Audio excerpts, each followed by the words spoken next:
True. Nervous. Very, very dreadfully nervous. I had been and I am. The disease didn't dull my senses, didn't destroy them. It heightened them. It made them more acute, especially my sense of hearing.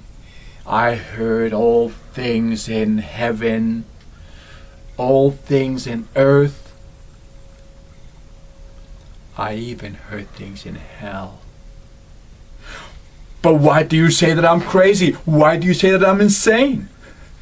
Listen. Listen and observe how well, how calmly I can tell you the whole story. I don't know when the idea first entered my brain, but once it was there, it haunted me day and night. There was no motive. There was no passion involved. I actually loved the old man.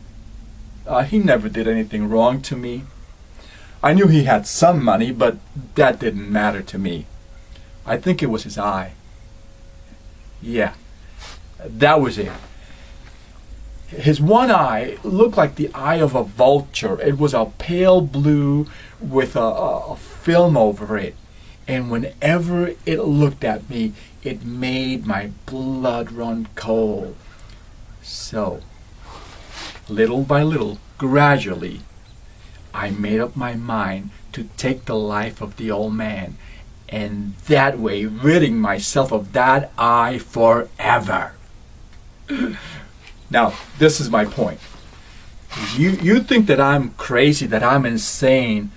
Crazy people know nothing. But you should have seen me.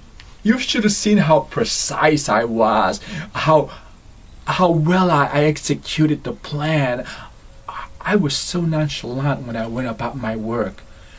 I was never nicer to the old man than the week before I took his life. But yet, every night, right about midnight, I would go up to his room and very slowly open his door. Just far enough to fit my head in. And when my head was in, I would put in a flashlight, not yet turned on. Oh, the whole thing would take me maybe an hour. I was so careful. I didn't want to disturb his sleep, you see. And then I would turn on the flashlight with the light pointed straight at his eye. But it was always closed, so this made my work impossible because, you see, I had nothing against the old man. It was that eye that troubled me. Now, on the 8th night, I was more careful, more precise than ever. I opened that door so slowly that I think that the second hand of a watch would have been faster than mine. Then I put in my head as usual, and I started to feel the sense of my power, my wisdom. Never before did I feel so good. I mean, here I was, in the middle of the night, opening his door, looking in on him while he slept, and him not having a clue. Oh, I almost laughed at the thought, and perhaps he heard me because he moved in his bed as if startled. Now, you think that maybe I left, I ran, but no, I stayed. I continued to open the door because I knew that he couldn't see because it was pitch black. So I kept opening the door, and then when my head was in, I went to put in the flashlight, and it fell on the floor. And the old man sprang up, and startled, he cried out, Who's there? I didn't move. I froze. I stayed there without moving. I never heard him lie down again. No. And then I heard this groan coming from him. It was a low, muffled sound. It wasn't a groan of pain or discomfort. It was a sound that comes from deep in the soul when it's overcome with fear. I have felt that feeling many a night. In the middle of the night, my chest would well up with this terror. So I knew how he felt it, and I felt sorry for him. But I tell you what, I started to laugh to think of what I was doing. But I didn't move. I just stayed there. And his fear, his anxiety was growing. He was probably saying, oh, it's just a mouse that crossed the floor, or maybe it's the wind in the chimney. Or perhaps something fell down the hall. But everything that he could think of was in vain. It was all in vain. Because death was stalking him with its black shadow, ready to devour the victim. Well, after a while, I turned on that flashlight, straight to that eye where that beam of light, like a thread of a spider, shot across the darkness. And his eye was wide open. I saw it precisely. That hideous eye with that light dull blue, with that film, that veil over it. It made me furious. But I held that flashlight steady right on that eye. I did not move. Did not move. Now, I've told you that my senses are acute, very alert. Then this sound came to my ear. It was a slow, muffled, repeated sound. It was like the sound a clock would make it if you take a piece of cloth and you cover it. And the sound kept growing. It grew louder and faster and louder and faster. And I knew what it was. It was the old man's heart. Yet I didn't move. But the sound grew louder and louder. Then I was overcome by another sense of fear. What if a neighbor could hear this sound?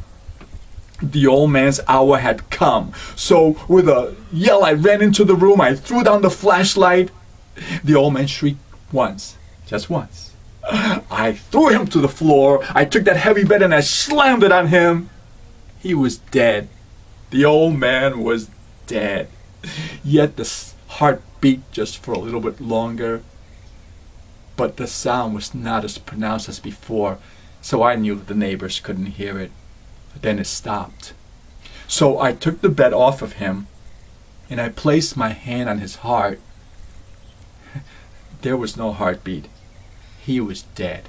He was stone dead. Now, if you think I'm crazy, you won't think so anymore when I tell you how carefully I hit the body. You see, I took several boards off the floor and I stuffed the body in between the scantlings, and then I replaced the boards in a way that no human eye, not even his, could tell that anything was wrong. When I finished my work, it's about maybe 4 in the morning, but it was still pitch black outside. Then I heard the doorbell ring. I went to open the door. There were 3 policemen there.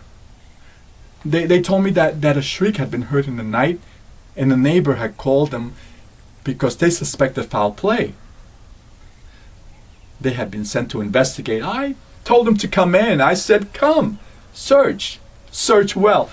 I laughed. What did I have to fear? I took him straight to his room and I showed him that all his things were untouched, unharmed, all his belongings. I told him the shriek was mine. I had a bad dream and I shrieked in the night.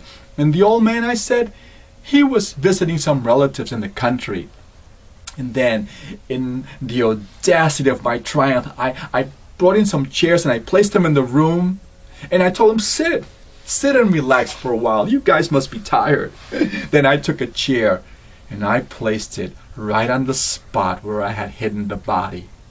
And we talked for a while and they were convinced. My calm demeanor had convinced them that nothing was wrong. And we talked and about, nonsense, nothing important. But then I started to feel like I was growing pale. My head began to hurt. And I started to hear this ringing in my ear.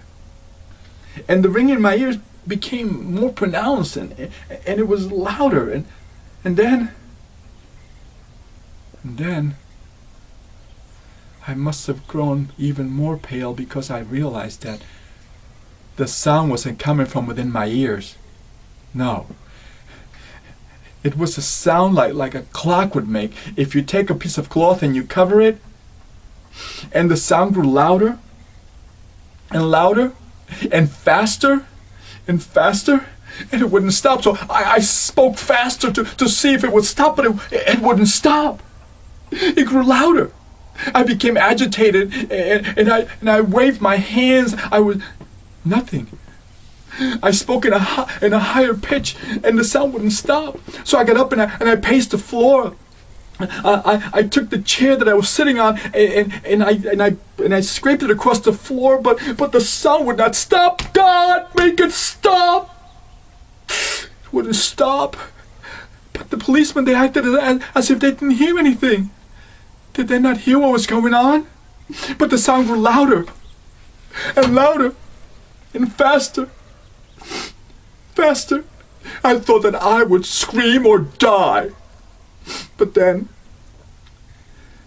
I realized that they knew. They knew. They were making fun of me. They were making a fool of me. I said to them, "Stop, you fiends! Stop this mockery! I confess I did it! I did it! Here it is! Lift up the floorboards, here it is! Here is the beating of that hideous heart!